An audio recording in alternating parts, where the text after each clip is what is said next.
Beneath the velvet shroud of the primordial void, where time dissolves into the echoes of forgotten galaxies, the interdimensional pantheon convenes. It is a stadium carved from the fabric of reality itself, where the walls are made of crystallized starlight and the floor is a shifting mosaic of shattered dimensions. Today, the arena trembles under the weight of two titans, each representing the pinnacle of their respective cosmologies. From the east, the destroyer, the lord of dance, the great yogi whose third eye burns with the fire of cosmic dissolution. Shiva, the Mahadeva, steps onto the platform. His skin is dusted with the ash of funeral pyres, his matted hair coiled like a serpent, and the crescent moon adorns his brow. From the west, the son of Zeus, the man who defied the chains of fate and the whims of Hera. Hercules stands before him, clad in the impenetrable hide of the Nemean lion, his muscles coiled like mountain ranges, his signature olive wood club gripped in a hand that has held up the weight of the celestial sphere. Two archetypes of power collide, the metaphysical force of change versus the indomitable physical manifestation of heroism. Shiva breathes, and universes are born. He exhales, and they vanish into dust. He is not merely a god of destruction, but the transformation of consciousness. His weapon is the Trishula, a trident that mirrors the three primary forces of the cosmos: creation, preservation, and annihilation. He stands in a state of eternal stillness, yet his aura vibrates with the frequency of 1,000 collapsing stars. Opposite him, Hercules radiates the raw, kinetic vitality of a demigod who ascended through sheer force of will.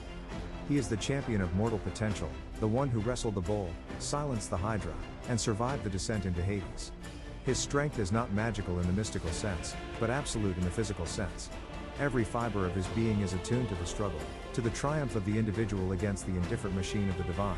I have faced the trials of Hera and walked the paths of the underworld. I have wrestled beasts that would wither the hearts of lesser men.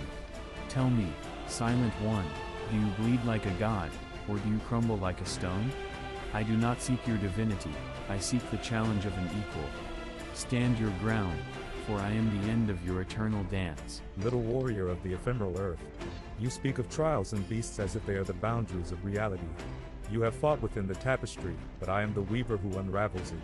You seek to challenge the fire that consumes the world. Do you not realize that even your strength is a manifestation of the vibration I orchestrate? Come then. Let us see if your legendary resolve can withstand the silence of the void. The silence is shattered by a roar that echoes across dimensions. Hercules lunges forward, the ground cracking beneath his boots. He moves with the speed of a thunderbolt, swinging his heavy club in an arc capable of leveling a mountain range. The impact resonates like the tolling of a final bell. Shiva does not flinch. With a fluid grace that defies the violence of the moment, he tilts his head, the club passing mere millimeters from his face. The shockwave of the mist swing tears a rift in the arena floor, pulling at the very fabric of the void. Shiva raises a single hand.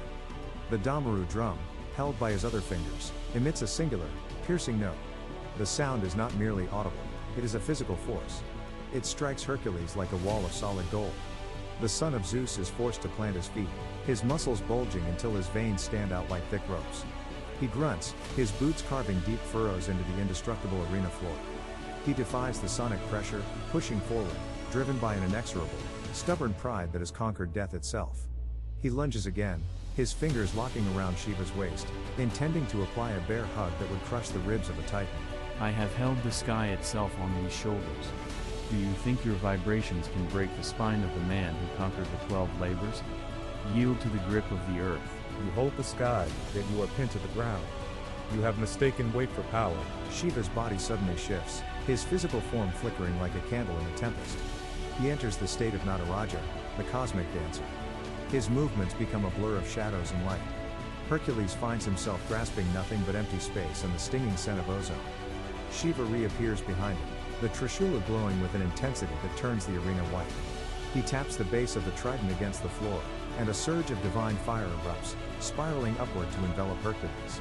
The Nemean hide glows red hot, but the hero does not release his resolve. He screams, a sound of pure defiance, and punches the ground, causing the floor to explode upward, sending pillars of debris into the air to form a shield against the mystical flame. The battle transcends physical combat. It is a clash between the finite and the infinite. Hercules is a master of leverage and kinetics. He finds the weak points in his environment, using the falling pillars to launch himself at Shiva once more, catching the deity off guard. He strikes, his fist colliding with Shiva's chest. The impact is staggering. Even the Lord of Destruction is pushed backward, his feet sliding across the celestial floor. The arena lights flicker as the balance of the universe shifts. For a brief moment, the sheer mortal defiance of Hercules causes the divine to reel. Your spirit is strong, mortal. You bear the weight of human ambition well. But you are fighting the tide of time itself. Shiva opens his third eye. A beam of focused, primordial light erupts, not aimed at killing, but at unveiling. The light strips away the illusions of the material world. Hercules finds his strength failing, not because of a blow, but because the reality he relies upon, the leverage, the gravity, the solid earth, is being revealed as a transient dream. He attempts to raise his club, but the weapon feels as if it weighs nothing, then everything, then nothing again. His connection to the physical plane is being severed by the gaze of the one who ends all cycles. Even if reality is a dream, I have lived it. I have suffered, I have bled, and I have triumphed. I will not be unmade by a flicker of your light. Hercules charges one final time, discarding his weapons, pouring every drop of his essence into a singular strike. He reaches out to grab Shiva, hoping to drag the deity into a physical struggle where willpower can dominate. But Shiva moves with the grace of existence itself. He does not dodge, he simply stops being where Hercules is. He is everywhere and nowhere.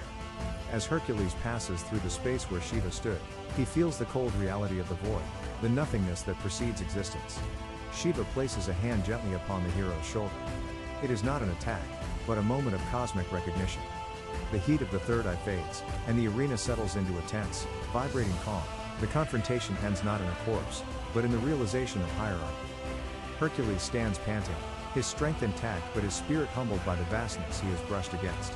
Shiva stands untouched, the destroyer who has witnessed the end of a billion worlds. In this arena, where force meets essence, the essence must prevail. Shiva represents the macrocosm, the absolute nature of the universe that encompasses all mortal beings. Hercules is the greatest of the mortal, but even the greatest mortal is a ripple in the sea of the divine. Shiva wins, not through aggression, but through the inherent superiority of his cosmic function. The smoke clears, and the pillars of the universe remain, though scarred by the intensity of the struggle. Hercules bows his head, acknowledging the unfathomable depth of his adversary. The Lord of Dance resumes his pose, and the arena begins to dissolve back into the starlight from which it was formed. We have witnessed a battle that defies mortal measurement. If you enjoyed this journey through the celestial void and the clash of these legendary icons, make sure to like this video, subscribe to our channel, and ring the bell to stay updated on the next epic confrontation of the gods. Your support keeps the stories of the ancients alive in this modern age. Through a cinematic journey of myth and philosophy, we explore the origins, powers, and true nature of these two legendary figures. Discover who emerges victorious when the creator of the cycle of existence meets the man who challenged the fate of the heavens. Experience a grand narrative that pushes the boundaries of imagination and mythology, concluding with a logical analysis of how these archetypes would fare in a fight to end all fights. Like and subscribe for more legendary battles.